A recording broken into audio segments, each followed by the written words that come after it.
The housing crisis continues to worsen. Homelessness is increasing big time year over year. We're going to talk about Maricopa County in Arizona here, in Phoenix.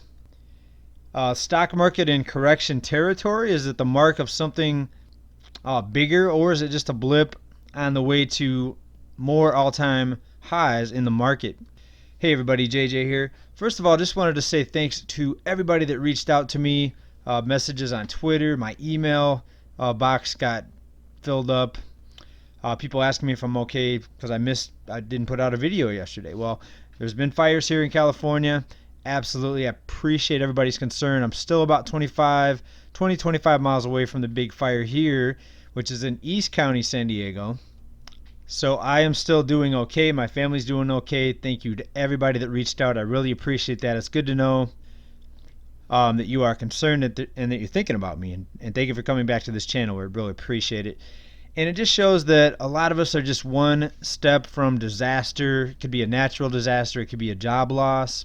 And we see homelessness increasing, and a lot of people that probably never expected themselves to be homeless find themselves looking for a roof over their head.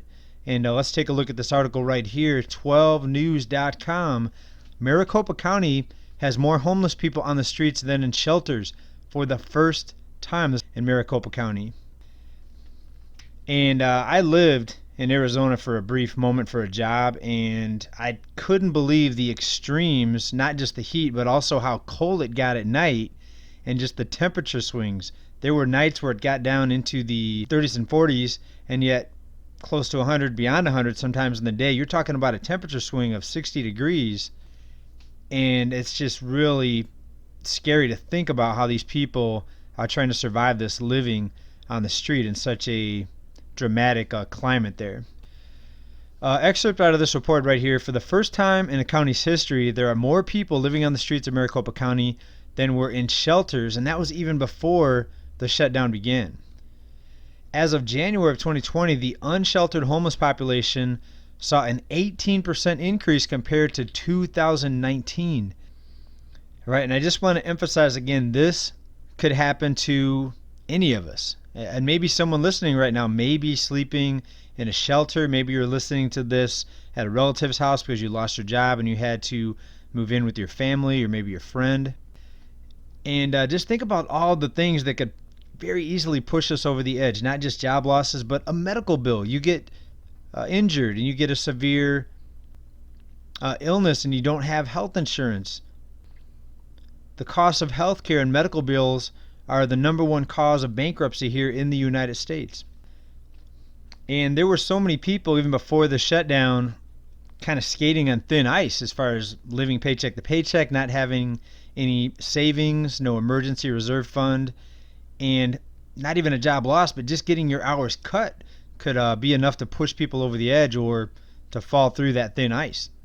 And it still just amazes me that no one in this administration is even discussing this problem, right? Sure, they've got eviction moratoriums out there, but people are still getting evicted. The moratoriums are not working. It is an utter failure, just like a lot of things we see out of this government. It's an utter failure. The PPP loan disaster, and this looks like a economy that is being destroyed on purpose. You shut everything down, while at the same time you pledge unlimited support for the markets, unlimited trillions, while millions of people are on the verge of losing their homes. And this homeless crisis, I think, is just getting started. I hate to say that, but I'm just giving you the news. I'm not here to try to sound overly optimistic or overly doomish and gloomish. I'm just telling you what the numbers are showing us. An 18% year-over-year increase in Maricopa County, and it's worse in some places.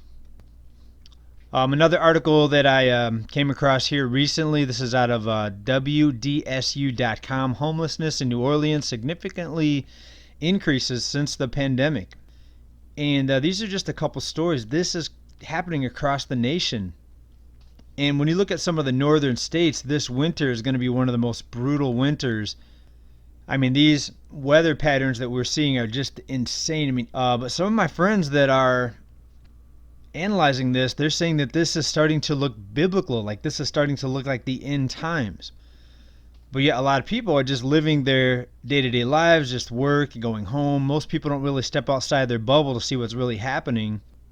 And I'm not seeing a lot of this reported even on the local news here.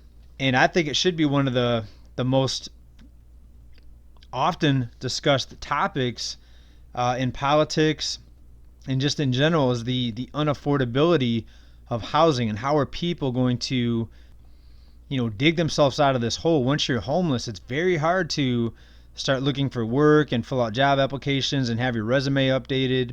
A lot of times it's a one-way ticket. Into the gates of hell. I just pray for these people, and I pray that somehow we start finding solutions for these problems. And I don't think it's really going to start happening until there's an absolute wipeout.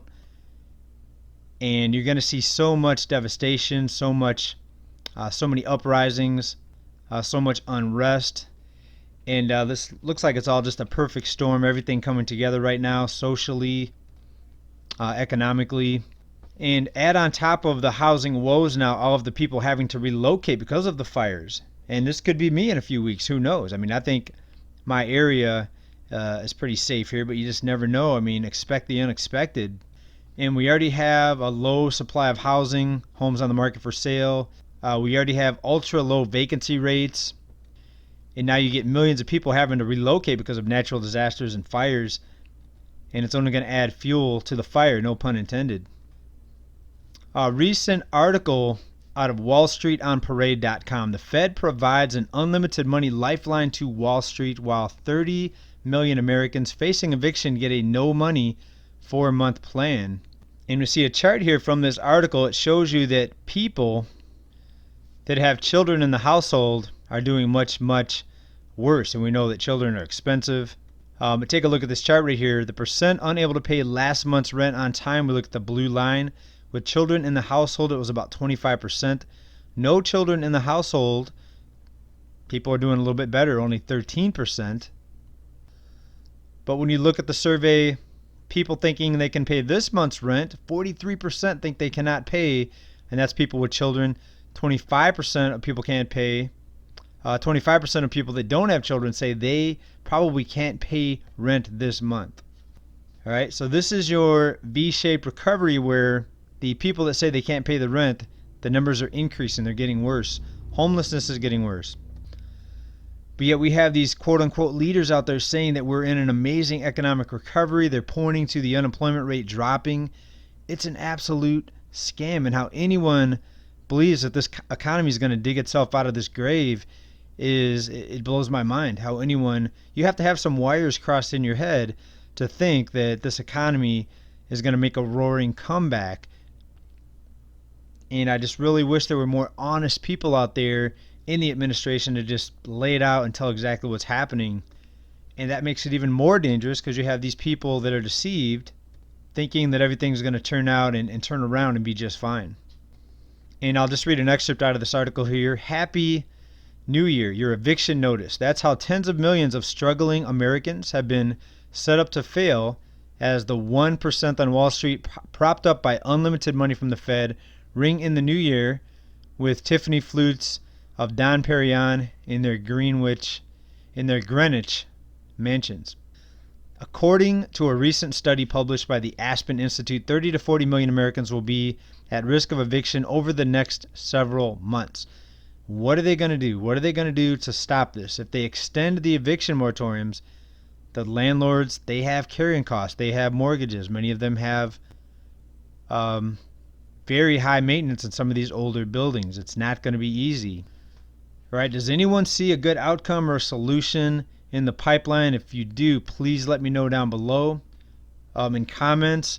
Speaking of Wall Street being propped up, well, it looks like some of the propping up might have got pulled back here over the past few days. The NASDAQ took a 4% shave there as the tech sector sell-off continues. Tesla shares plunged 21%. Apple fell 6.7%. Amazon dropped 4.3%.